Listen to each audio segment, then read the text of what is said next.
बड़ी oil companies हैं, इन पर जिस तरीके से रशिया, अच्छा पहले ही माना जा रहा था कि सब कुछ तो हो गया, अराजक फैसले ले लेते हैं, लेकिन ये नहीं करेंगे, ये सैंक्शन नहीं होगा, क्योंकि रशिया के जो ऑयल उत्पादन का 50% ये दोनों कंपनी है, भारत भी खरीदता है, भारत का हिंदुस्तान पेट्रोलियम, भारत पेट्रोलियम भी इनसे ऑयल खरीदता है।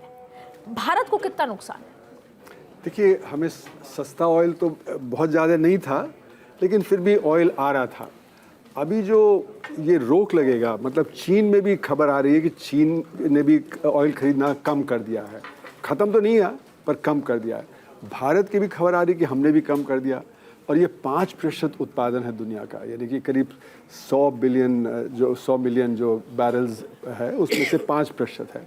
अगर 5% तेल दुनिया के बाज़ार से निकल जाता है तो तेल के दाम बढ़ेंगे। तो अभी तो हमें सस्ते दाम पे मिल रहे थे, अब तेल के दाम बढ़ जाएंगे। जब तेल के दाम बढ़ जाएंगे तो हमारा फॉरेन एक्सचेंज आउटगो बढ़ जाएगा, और हमें, क्योंकि अमेरिका ने वैसे भी वो किया है 50% टैरिफ, उसकी वजह से हमारा 47 बिलियन डॉलर का जो ट्रेड था उस पर असर पड़ रहा है। और उसके क्योंकि वो लेबर इंटेंसिव है तो उसकी वजह से हमारे यहाँ एम्प्लॉयमेंट पे असर पड़ रहा है, खासकर जो लेबर इंटेंसिव स्मॉल और मीडियम इंडस्ट्री है। तो एक तरफ लेबर पे असर पड़ रहा है, दूसरी तरफ हमारा फॉरेन एक्सचेंज जो सरप्लस होता था अमेरिका से वो कम हो गया, तो हमारा जो बैलेंस ऑफ पेमेंट है उस पर असर पड़ेगा।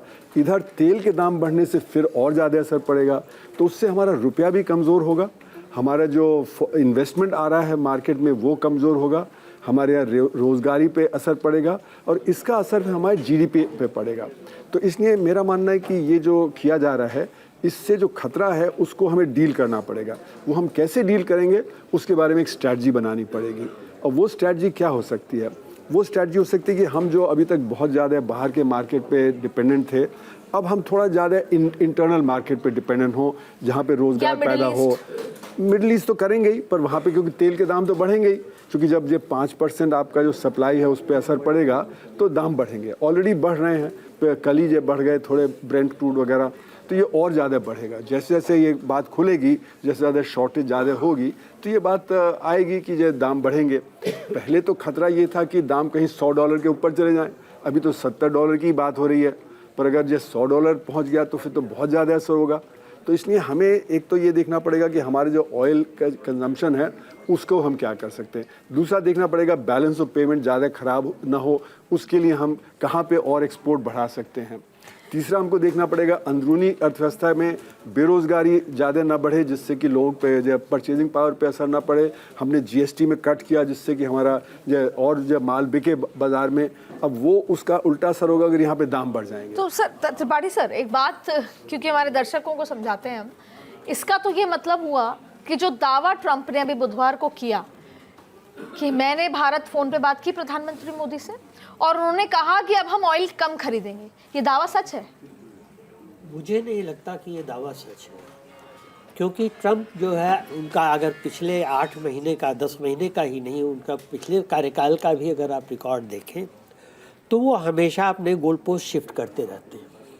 मैं उनको डोनाल्ड कंफ्यूज ट्रंप कहूँगा, क्योंकि वो या तो कंफ्यूज हैं या तो वो अपनी बात को पलटने में बहुत ज़्यादा माहिर हैं। आपने देखा अभी उन्होंने कहा कि हाँ हमने मोदी से बात की, वो कह रहे हैं रूस से हम तेल खरीदना कम कर देंगे, और या कम कर दिया है उन्होंने। जैसा कि आपने देखा कि भारत की कुछ कंपनियों ने रूसी कंपनियों के ऊपर सैंक्शन लगाने से वो हुआ।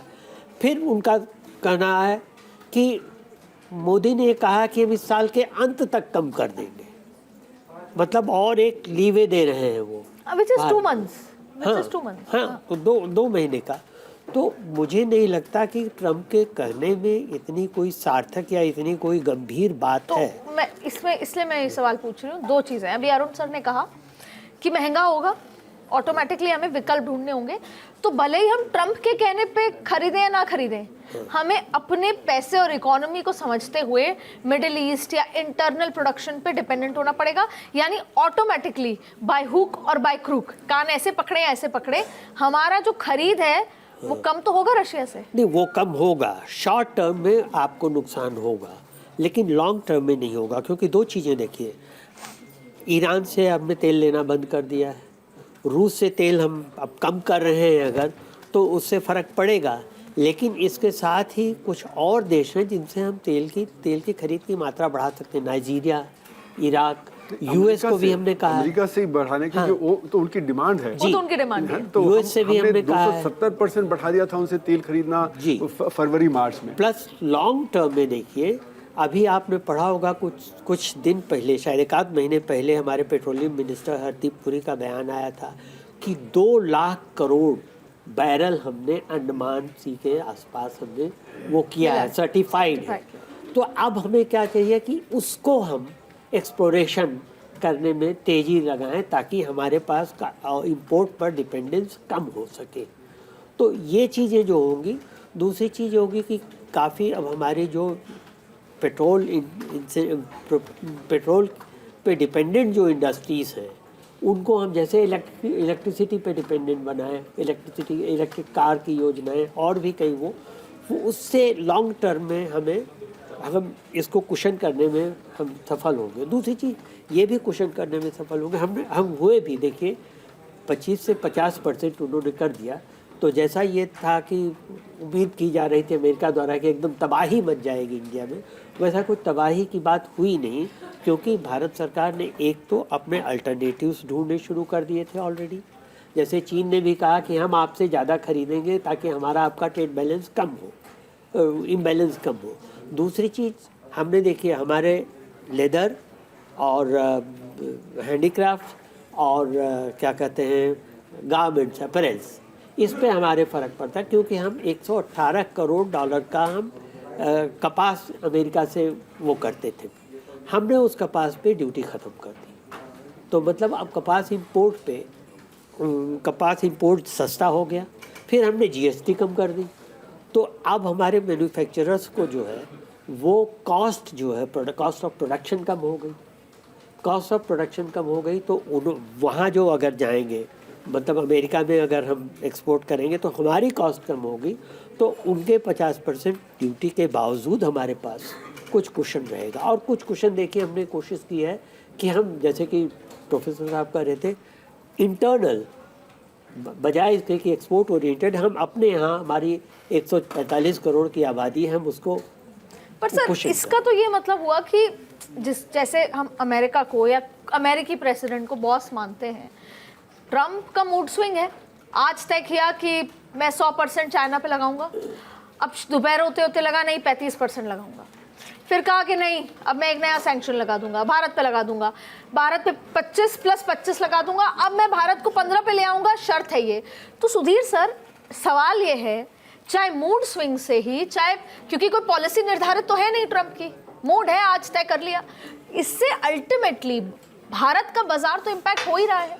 My dear friend Narendra Modi, my dear friend, he is a great person, या भारत बहुत महान देश है के बावजूद भी अल्टीमेटली आप चाइना, इंडिया, टर्की को, यूरोप भी तो खरीद रहा है। यूरोप ने कहा कि 2028 तक हम खरीदेंगे।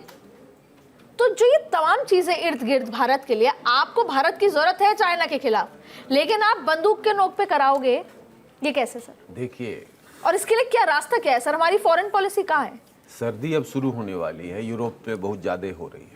अगर रशियन गैस यूरोपियन बंद कर दें तो ठंड से अकड़ के मर जाएंगे, क्योंकि वहाँ मेजॉरिटी जो गैस होती है जलती है, और वो सेंट्रल एसी बना के रखते हैं गरम गरम, वो रशियन गैस पे है।